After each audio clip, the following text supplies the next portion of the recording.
Reaction to the Civil War movie is a bit weird. There's a general sense of unfulfillment I'm getting from specifically American reviewers because they want to be told which side of the conflict is right and which side is wrong.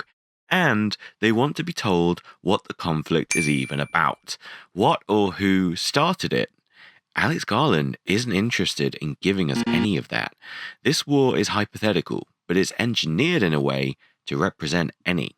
When you're seesawing on an everyday precipice, where events like these seem just a stone's throw away from reality, I can imagine it helps to understand what red flag, even in fiction, is considered the one that sparks the fire. As a film, it's packed with present-day relevancies and coincidences. Its 2024 release comes amidst an election year, actual ongoing conflicts worldwide, and the deaths of over 100 journalists. So the film has cultural relevance, whatever your stance is on those issues. Going into Civil War, I wondered how heavily the film would lean on American references, whether that would resonate with me as I wouldn't really understand the nuance of the political differences. But the movie just isn't about that. In Garland's Civil War, everyone is American of some fracture. Everyone is sort of wrong. War is bad. That's the backdrop, in the same way that the zombie apocalypse was the backdrop to Garland's 2002 movie, 28 Days Later. But here, what's crucial is what's happening to people. That's the real story here. There was no rage disease needed to bring to the surface the ugliness that resides within the human species, and that's what Alex is getting at in his presentation of the two sides.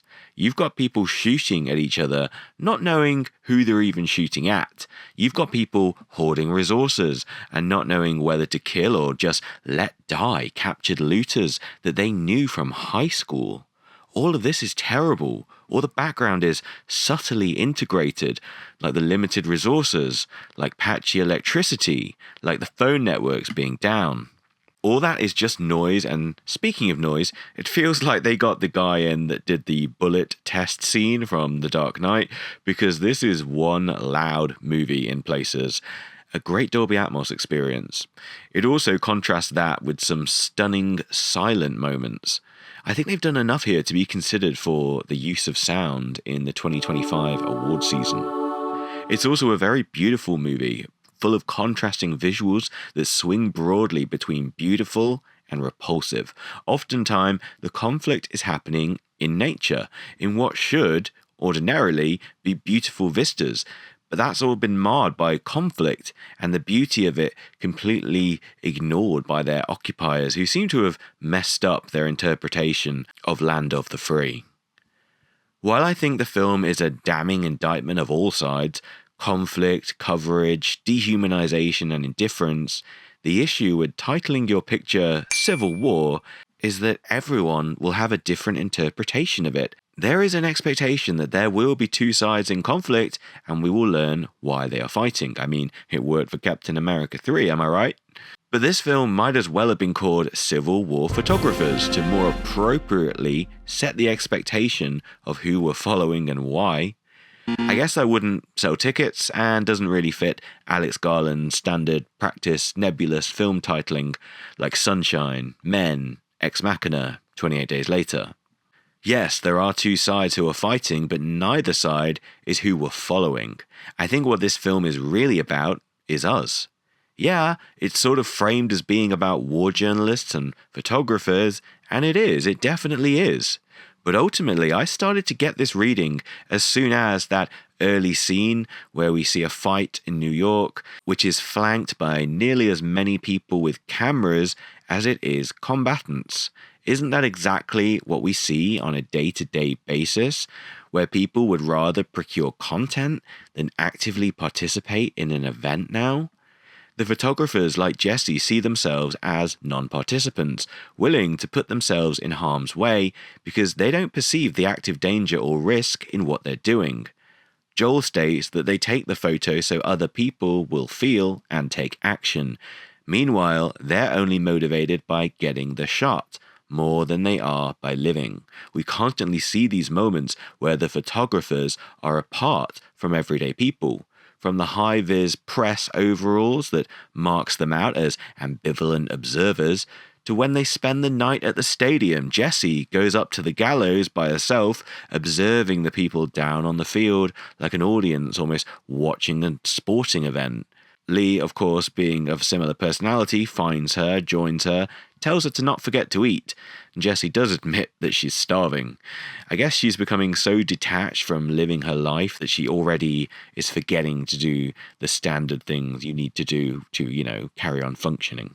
The way we as a society put ourselves behind a screen, distancing ourselves from it to capture content for others to look at, while putting a barrier between us and the subject, seems to be on point throughout this film. And I haven't seen anyone say that yet. I think there are a number of interpretations that could be applied to this film, but this is an important one I'm going for.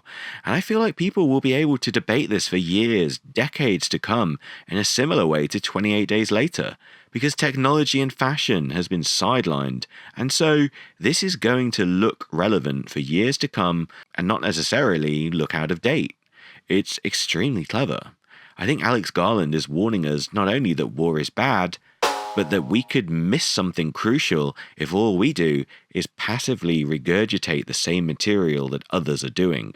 How are you supposed to have an active stake in influencing modern life if all you do is share it and make it someone else's problem? The way the photographers run alongside the combatants, shooting their lenses the same way the fighters do their weapons, seems to be suggesting the camera is a weapon that's just as deadly. They're manipulating events to suit their sensationalist viewpoint. They're turning everyday reality into a tapestry of moments, changing the meaning of events by reducing them into single photographs. I thought it was very effective that Kirsten Dunst's character Lee trained her younger self. There's lots of parallels between them. Their families are both hiding away, pretending that the Civil War is not happening.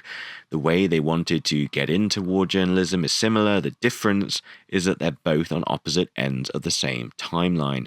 Young Jessie is full of energy, enthusiasm, and passion, whereas Lee has had hers sucked away and hollowed out. Of course, Lee has matured, and I think there's a big difference in how they process the death of their colleagues. Lee reflects poignantly on the death of Sammy and deletes the photo she instinctively took of him after death. Again, there's multiple interpretations of that moment. Is she doing this to save Sammy's dignity, to not make him into content in this conflict?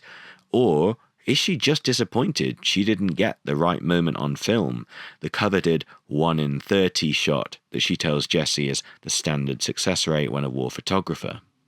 Meanwhile, Jessie doesn't miss a beat when Lee pushes her out of the line of fire in the White House, managing to rise her camera in time to snap several photos of the moment of Lee's death.